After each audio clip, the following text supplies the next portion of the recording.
Hey guys, DRJ here, and today I wanted to talk to you guys about, what's the best way to put this, the progression of FPS games through both PCs and consoles, and how the same game is played very differently on the console versus the PC, things like that. So the reason why I wanted to do this today is essentially because I've been playing Call of Duty Black Ops on the PC, and before I was playing it on the console. It's also interesting, as I'll point out later on, because of my playtime on COD4 back in the day on PC, and it's just interesting seeing where the game has gone and how that relates to basically the game is designed based on the console versus PC popularity, essentially. So first off, as someone who's played on both, and I'd love for other people to comment in on this. Oh, before I get started too, I want to let you guys know that post your usual comments, questions, all that good stuff on the video below, but I am going to post this video up later today, and then I'm going to take basically a question, comment, whatever section, and live stream that, and I'm going to answer your guys' questions, comments, do things like that, and anyone that can't make that, don't worry about it, because I'm going to record that and I'll post that essentially later on this week. So I just thought it'd be kind of fun. This is a really interesting topic to me, and I thought it'd be nice to get you guys involved in this stuff. So anyway, here goes. Basically, as like I said, someone who's played both PC version and console version of the same game, arguably, well, actually not even arguably, the most popular FPS game that's out there at the moment, Black Ops. Well, first off, what are some of the basic differences? Well, you can't play 6v6 on PC, right out of the bat. That's gone. One of the interesting things that a lot of the commentators do is they like to farm for lobbies and things like that. Look for lobbies where they're essentially one of the best players in that lobby, if not the best, and then they're going to basically farm that lobby for a lot of good footage and then post those videos on YouTube. Well, when I go to play tonight, there are 3 domination servers up. 2 of those are, if you want to look for non-hardcore servers. 2 of those domination lobbies are 24/7 Nuketown. The other domination lobby is playing all the maps, non-DLC, good server, still 9v9.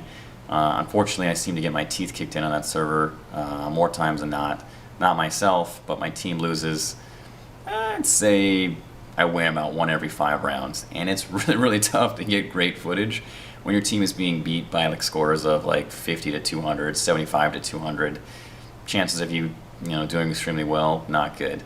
So those are some basic differences right off the bat. Like 9v9 is monstrous.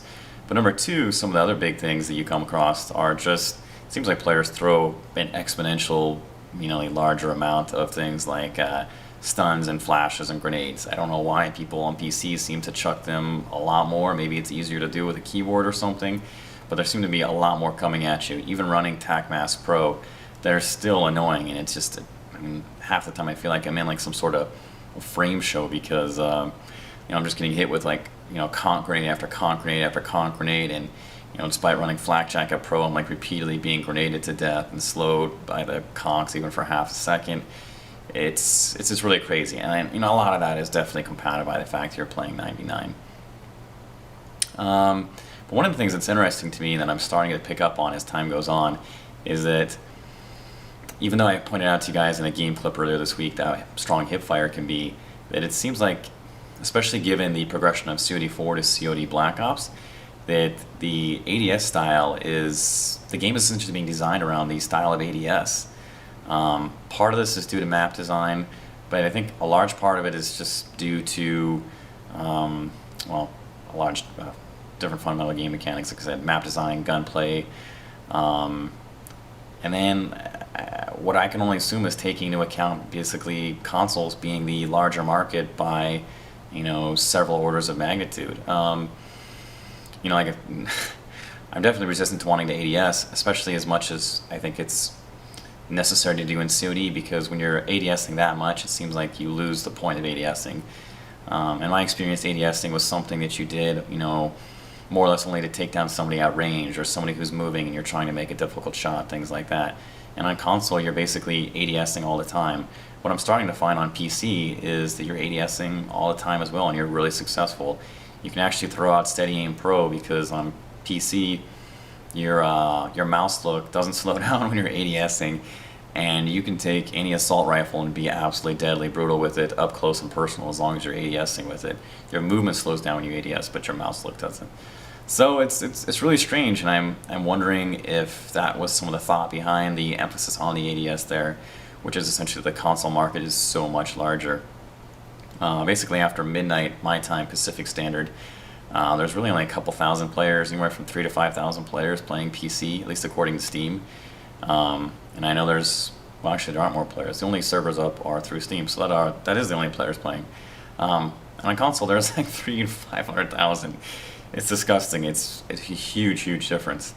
One of the things I also found very different from, say, COD 4 to COD Black Ops is, like I said, that extra emphasis on the ADS, but what results in that is like a more defensive style play in general. The only thing I can liken this to, like back in the day, it's funny, it's a totally different game, but like Killer Instinct.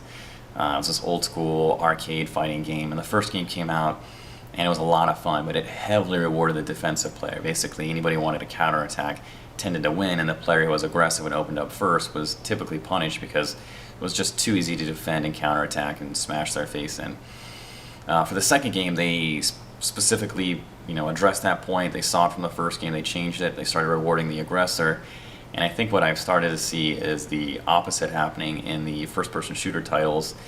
I think largely because the console base is so much more popular, and it's very difficult, if not impossible, to play like I do on PC and to play that way on console. It's just not possible, especially with mouse aim or not mouse aim, console aim and things like that, sticky aim, stuff like that.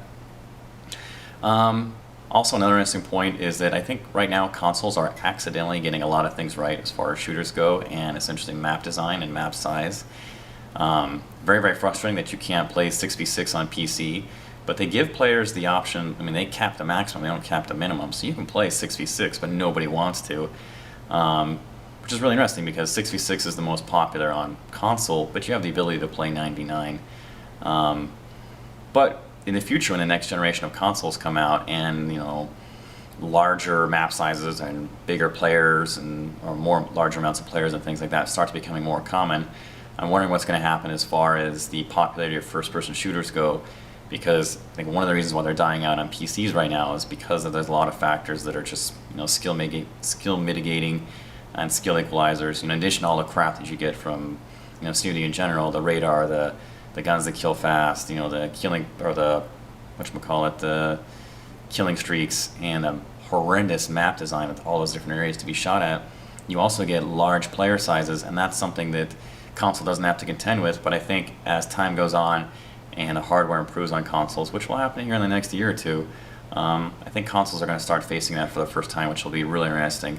But it is, like I said, noteworthy to point out the fact that consoles right now do have the option to play 9v9, and Ground War isn't nearly as popular as 6v6 is.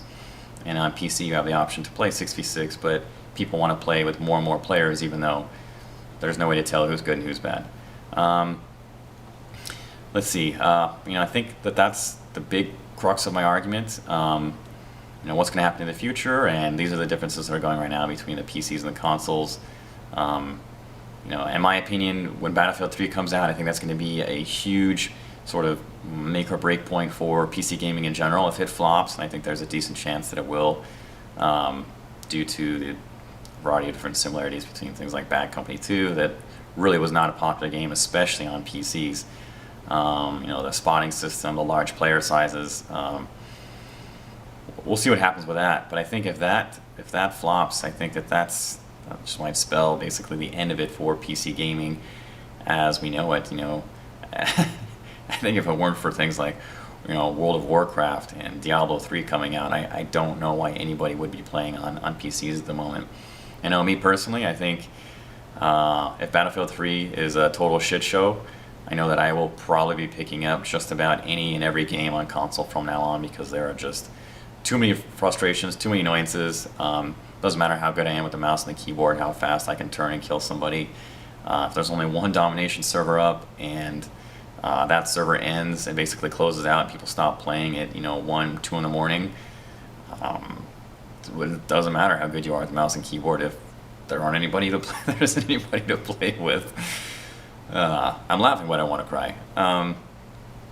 So anyway, like I said, comments, questions, remarks, criticisms, let me all know that.